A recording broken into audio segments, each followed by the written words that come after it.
Okey, selamat sejahtera diucapkan kepada murid-murid. Okey, pagi ini cikgu nak mengajar tentang Bahasa Melayu Tahap 6. Okey, berdasarkan buku teks muka surat 60.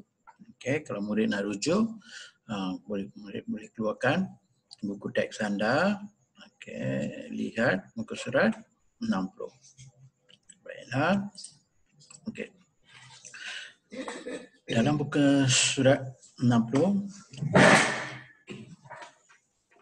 merupakan petikan. Okey, murid dikendaki membaca petikan di bawah, kemudian jawab soalan. Ada dua jenis bentuk soalan, satu soalan pemulihan dan satu lagi soalan pengayaan. Okey, diberi selepas itu murid dikendaki menjawab kedua-dua bentuk soalan. Okey. Baiklah murid-murid. Okey, cikgu akan bacakan dahulu. Okey, petikan ini murid-murid dikendaki membaca, memahami. Kalau ada sebarang keraguan atau masalah memahami perkataan-perkataan, cikgu akan terangkan sekarang. Kalau masih lagi murid tidak faham akan perkataan, boleh merujuk dalam kamus. Okey, baiklah. Okay, cikgu mulakan ya. Okey, murid mudah tercedera ketika bersukan. Antara penyebabnya termasuklah cara mereka mengambil, membawa dan menyimpan alatan. Semasa mengambil alatan, murid selalu tercedera kerana sikap mereka yang sering mengabaikan keselamatan. Selain itu, alatan sukan yang terselerak juga boleh menyebabkan kecederaan kepada murid. Jika murid ingin mengambil peluru untuk aktiviti lontar peluru, mereka perlulah berhati-hati. Jikalau peluru itu terjatuh, dibimbangi akan terhempap pada kaki dan menyebabkan kecederaan. Semasa aktiviti lompat tinggi, tilam yang disediakan perlulah tebal. Tilam yang tebal dapat mengurangkan risiko kecederaan kepada murid. Pastikan juga palang pada tiang yang diletakkan dengan betulnya. Ruang untuk aktiviti itu perlulah luas dan selamat. Kesimpulannya, murid perlulah mengambil berat tentang keselamatan semasa aktiviti sukan. Okay, baiklah murid, cikgu dah membacakan petikan ini. Okay. Sekarang tugas murid pula memahami petikan ini dan menjawab soalan. Okey. Perkara pertama, cikgu akan mengulang bacaan cikgu bersama dengan penerangan terhadap beberapa perkataan. Okey. Murid-murid mudah tercedera. Mudah tercedera bermaksud di sini adalah kena cedera itu berlaku sesuatu yang menyebabkan luka. Okey, luka pada diri. Okay, ketika bersukan, sukan semua tahu kan, bila bermain, larian, bermain, aktiviti berkaitan dengan aktiviti sukan, bermain badminton, bermain hoki, bola sepak, berlari, bersenam, semua. Perkara tersebut dimaksudkan dengan bersukan. Antara penyebab termasuklah cara mengambil, membawa dan menyimpan. Yang menyebabkan kecederaan ini adalah disebabkan mengambil semasa kamu ambil. Ambil peralatan sukan dari mana? Dari store sukan. Dari store sukan. Murid selalu apabila mengambil, membawa. Membawa alatan itu untuk digunakan, dan selepas kamu menggunakan, kamu perlu menyimpan. ada 3 proses: mengambil, membawa, dan menyimpan. Okey, sekiranya murid-murid mengabaikan ataupun tidak mengutamakan keselamatan, boleh menyebabkan boleh menyebabkan kecederaan. Okey, kecederaan. Okey. Contohnya peralatan-peralatan yang dibawa. Okey. Okey, seterusnya peralatan yang selalu yang dibawa yang boleh menyebabkan tercedera. Okey, semasa mengambil alatan, murid selalu tercedera kerana sikap mereka yang mengabaikan keselamatan. Mengabaikan keselamatan ini, semasa ambil barang-barang tersebut, murid tidak mengutamakan keselamatan. Okey, bermain. Okey, ataupun apabila mengambil sesuatu barang tu tidak fikirkan keselamatan diri. Ada tak benda yang kita ambil tu boleh mencederakan diri kita kalau kita tidak membawanya dengan selamat ataupun berjaga-jaga. Ini akan menyebabkan mengabaikan, tidak pentingkan keselamatan. Okay. Seterusnya, selain alatan sukan yang berselerak tu di bilik stor yang tidak kemas, murid berlari di situ boleh menyebabkan apa? Terselerak, barang yang terselerak boleh menyebabkan kecederaan pada murid. Okay, seterusnya peringatan ketiga, jika murid ini mengambil peluru, lontar peluru tahu kan, bola besi, itu boleh juga menyebabkan apa? Kalau terjatuh atas kaki apa akan berlaku? Sakit kan?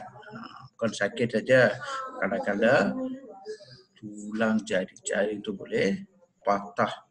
So kena berjaga, berwaspada. Jasa berwaspada.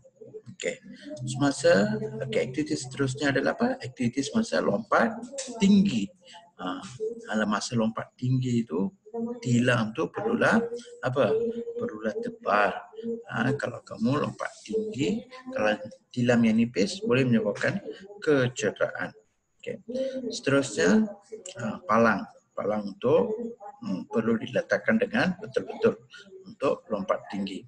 Kalau palang itu tidak diletakkan dengan betul, ia menyebabkan risiko. Risiko di sini bermaksud boleh menyebabkan kecederaan. Risiko itu boleh penyebab kepada kecederaan. Okey. Di ruang aktiviti perlulah luas. Okey, dalam perengan keempat, okey, ayat terakhir tu ruang.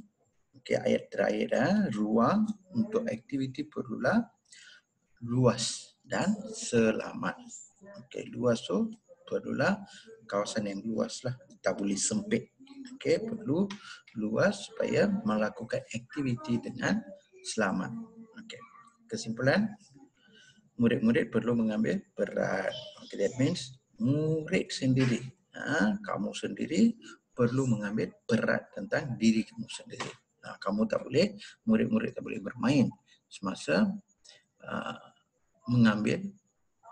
perlu melakukan aktiviti.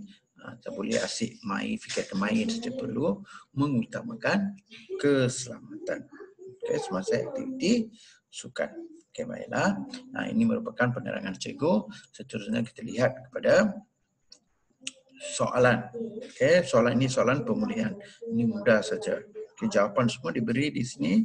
Kamu letakkan satu dua perkataan di sini saja. Okay, siapakah yang mudah cedera dalam aktiviti sukan? Yang mudah cedera dalam aktiviti sukan ialah siapa? Okay, bagaimanakah sikap murid semasa mengambil alatan? Sikap murid semasa mengambil alatan. Okay, bagaimana semasa mengambil alatan murid perlu apa? Kamu cari dalam petikan. Okay. Mengapakah murid tercedera di dalam sukan? Mengapakah murid tercedera di dalam sukan? Mengapa? Boleh menyebabkan murid cedera dalam sukan. Okey, murid tercedera di dalam sukan kerana apa? Kerana apa? Okey, seterusnya pengayaan soalan. Pengayaan.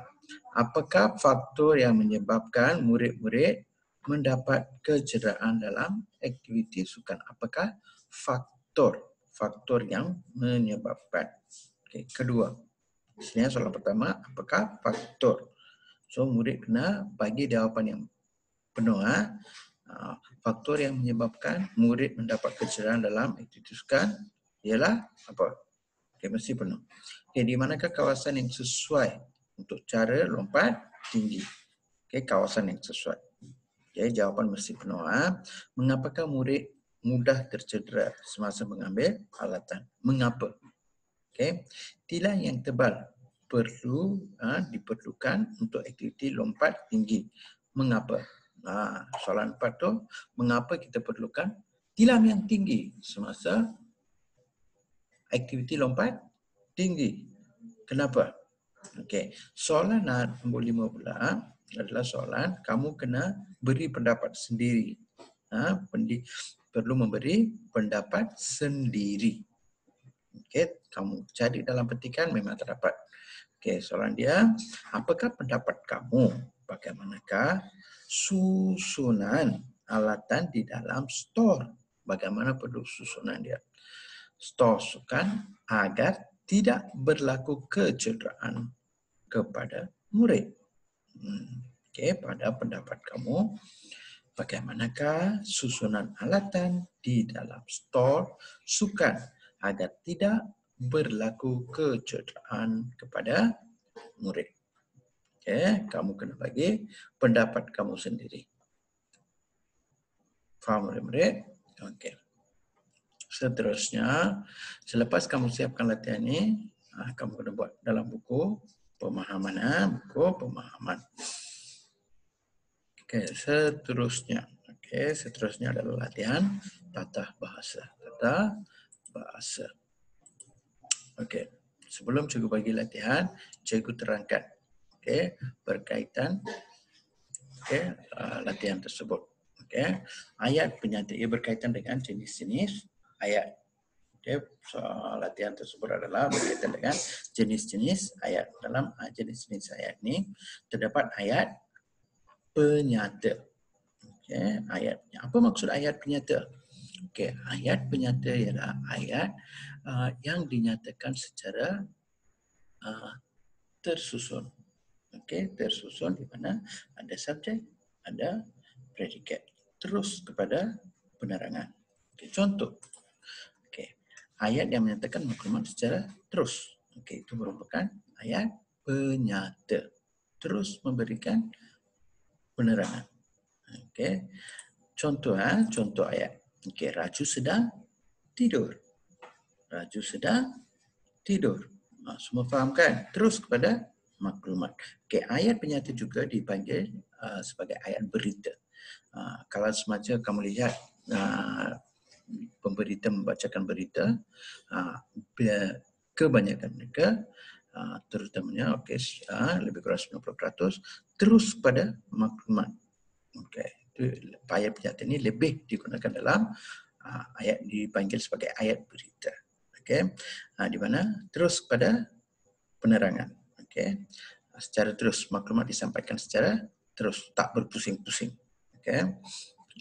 Raju sedang tidur. Kedua. Contoh kedua adalah guru mengajar murid. Semua fahamkan guru mengajar murid. Guru sedang mengajar murid. Senang sajalah. Di sini cikgu bagi 3 perkataan. Guru mengajar murid. Faham? Baiklah, ini dipanggil ayat penyata.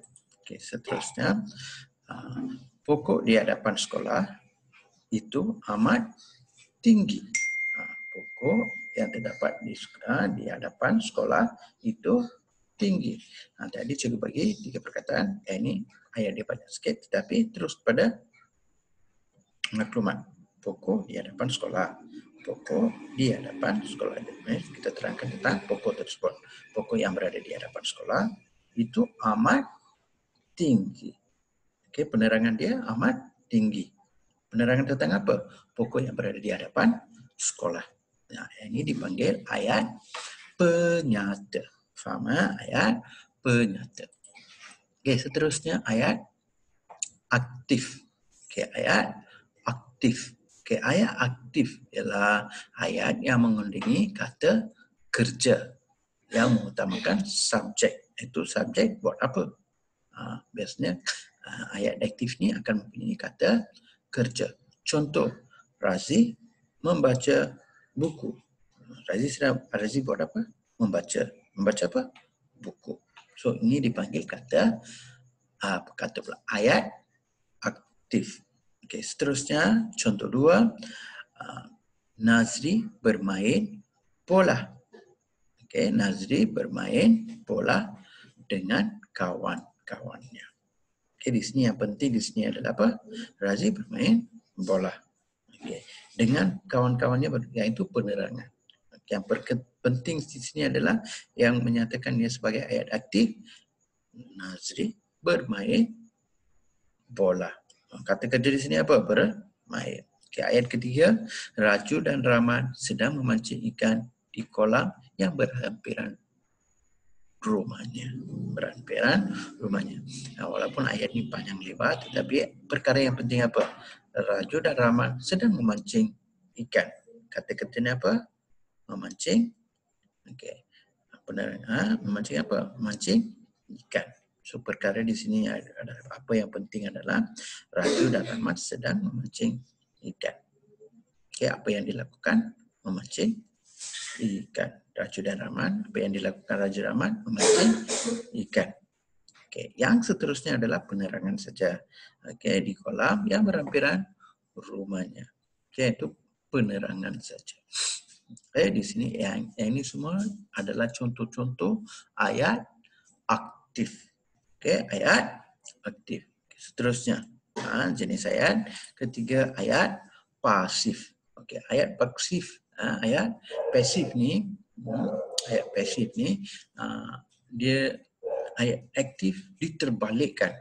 Okey, ayat aktif ni diterbalikkan di mana ayat aktif biasanya subjek, predikat. Okey, subjek, penerangan. Penerangan ni biasanya objek penerangan ni akan berada di depan. Okey. Contoh ayat yang mendepankan objek.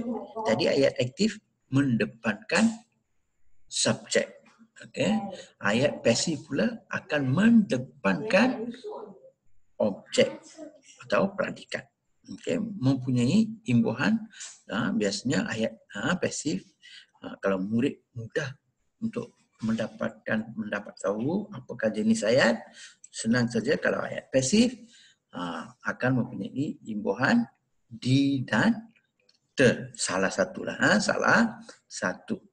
Okay. Contoh, buku itu dibaca oleh Razi. Buku itu dibaca oleh Razi. Okay. Ini ayat pasif. Okay. Kalau aktif, Razi membaca buku. Karena Razi membaca buku. Okay. Ini contoh. Okay. Ini ayat pasif. Buku itu dibaca oleh Razi. Okay. Contoh 2. Contoh 2. Bola dimain oleh Nazri. Okay. Bola dimain oleh Nazri bersama kawan-kawannya. Bersama kawan-kawannya. Okay, bola dimain oleh Nazri bersama kawan-kawannya. Tengok ada di. Okay. Ayat ketiga, ikan dipancing oleh ikan dipancing oleh Raju dan Rahman di kolam yang berampiran rumahnya.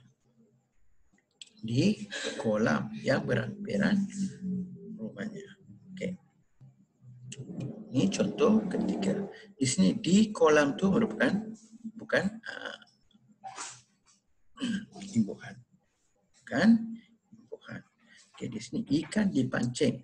Itu di situ memainkan peranan imbuhan. Ikan dipancing oleh Raju dan Rahman. Okay. Di mana? Di kolam yang berhampiran rumahnya. Faham? Yang ini dipanggil ayat pasif. Okey, pasif. Okey, dipanggil sebagai ayat pasif ataupun pasif. Okey. seterusnya. Okey, seterusnya ayat perintah. Ayat perintah jenis ayat yang memberi penegasan berbentuk arahan. Okey, ayat perintah ini lebih kepada menegaskan bentuk arahan ataupun permintaan, ia permintaan secara tegas. Permintaan secara tegas ataupun menegaskan sesuatu arahan dipanggil sebagai ayat perintah. Contoh ayat dalam ayat perintah ini ada 4 jenis ayat. Ayat suruhan, ayat larangan, ayat permintaan, ayat dan ayat seruan. Bukan ayat seruan, ayat silaan. Okay. 4 jenis ni tergolong dalam ayat perintah. Ayat perintah tergolong. Okay, contoh dalam ayat suruhan. Suruh. Okay. Pergi dari sini. Contoh satu, ayat suruhan. Pergi dari sini. Ayat suruhan. Ambil wang ini. Ambil wang ini. Okay. Ayat larangan. Jangan duduk di sini. Larangan. Okay. Usah kamu pedulikan saya. Pedulikan dia. Usah kamu pedulikan dia. Okay. Itu contoh ayat larangan. Okay. Manakala ayat permintaan pula, okay. Tolong tutup pintu. Tolong tutup pintu permintaan. Okay. Permintaan secara sopan. Permintaan secara sopan. Tolong tutup pintu. Okay. Minta kamu semua bertenang. Contoh kedua untuk ayat permintaan. Minta kamu semua bertenang. Bertenang di sini bermaksud be patient. Be patient. Bertenang. Sabar. Okay. Ayat silaan. Silakan. Di sini ada pembetulan sikit. Sila datang. D-A-T-A-N-G. Ada kesilapan type. Semasa type. Sila datang ke rumah saya. Sila datang, bukan dating. Sila datang, D-A-T-A-N-G. D-A-N-G, ke rumah saya. Ini ayat silaan. You mensilakan seorang itu. Jemputlah minum teh. Jemput. Kita jemput. Oi, minum teh. Tak boleh seperti itu kan. Kita jemput. Kesemua ini dipanggil sebagai ayat perintah. Perintah bermaksud ada penegasan di situ. Okay, ada penegasan secara sopan dan secara tegas. Okay. Dalam bentuk penegasan, contohnya penegasan itu ada dalam ayat larangan. Okay, kalau permintaan biasanya sopan. Lagi kalau sopan tu naik sikit daripada sopan, ayat silaan, jemput. Sila. Itu dipanggil ayat silaan. Okay, faham? Okey, contoh ayat seterusnya adalah ayat seruan. Seruan ni mudah saja murid-murid. Ayat seruan mesti ada tanda seru. Apa tu tanda seru? Ni. Okey, ni tanda seru. Okey, tanda seru. Ini ayat tanda seru ni. Okay. Mana-mana yang ada ayat tanda seru tu merupakan ayat seruan. Okey. Itu dipanggil ayat seruan. Kalau tak ada tanda seru, itu bukan ayat seruan. Okay. Aduh, sakitnya. Mesti baca dengan perasaan. Aduh. Aduh tu bila sakit. Okay. Aduh, sakitnya. Contoh kedua, amboi. Karangnya. Amboi, karangnya cikgu ni. Contoh sajalah. Amboi, karangnya. Okay. Ini dipanggil ayat seruan. Okey, dua contoh. Dua contoh. Seterusnya adalah ayat jenis ayat tanya. Okey, ayat tanya. Okey, ayat tanya mempunyai biasa tadi ayat seruan ada tanda seruan itu dipanggil ayat seruan. Kalau ayat tanya mesti ada tanda soal. Okey, ada tanda soal. Kalau ada tanda soal itu merupakan ayat tanya. Ayat tanya. Ada tak? Ada murid kata mesti ada tanda perkataan kata tanya. Okey. Kata tanya bukan semua ayat yang mempunyai yang tiada mempunyai kata tanya bukan ayat tanya. Ada juga ayat di mana tiada kata tanya tetapi ada tanda soal. Bermaksud itu merupakan ayat tanya. Faham? Contoh ayat tanya di sini. Okay. Siapakah yang patut saya temui? Siapakah yang patut saya temui? Ada tanda soal, ayat tanya. Okay. Tuan tinggal di mana? Tuan tinggal di mana?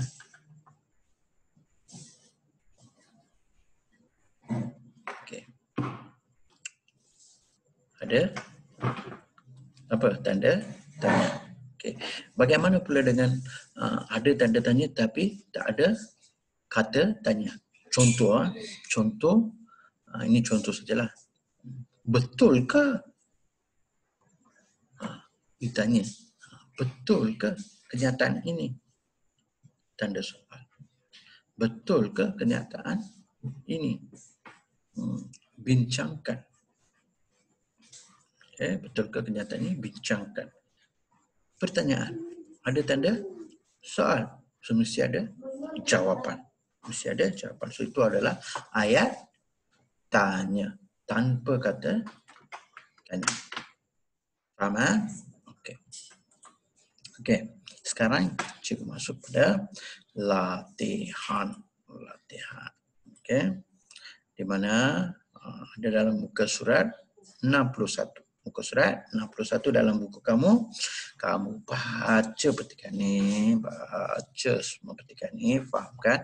Tadi cikgu dah bagi penerangan jenis-jenis ayat kan?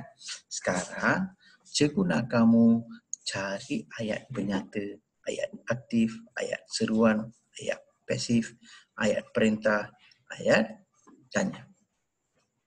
Kalau ada satu, kamu tulis satu. Kalau ada dua ayat penyata, tulis dua ayat penyata. Tapi pergilah betul lah. Jawapan cikgu akan bincangkan ataupun bagi minggu depan. Okey, minggu depan hari Isnin. Okey, minggu depan hari Isnin ataupun minggu depan dalam minggu tu. So, pastikan kamu siapkan latihan ni ya. Yang ini kamu buat dalam buku tata bahasa. Buat dalam buku tata bahasa.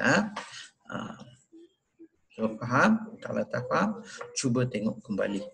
Cuba tonton kembali penerangan cikgu. Faham? Lepas tu, kamu boleh cari. Yang ini petikan ni cikgu tak nak baca. Okey, kamu baca sendiri, cari bentuk-bentuk ayat jenis-jenis ayat. Ada 6 jenis ayat di sini yang diberikan oleh cikgu. Cikgu kamu faham, tulis balik. Okey, tulis ayat penyata berapa? 1, 2, 3. Lepas tu tulis tajuk ayat aktif. Tulis ada berapa ayat aktif.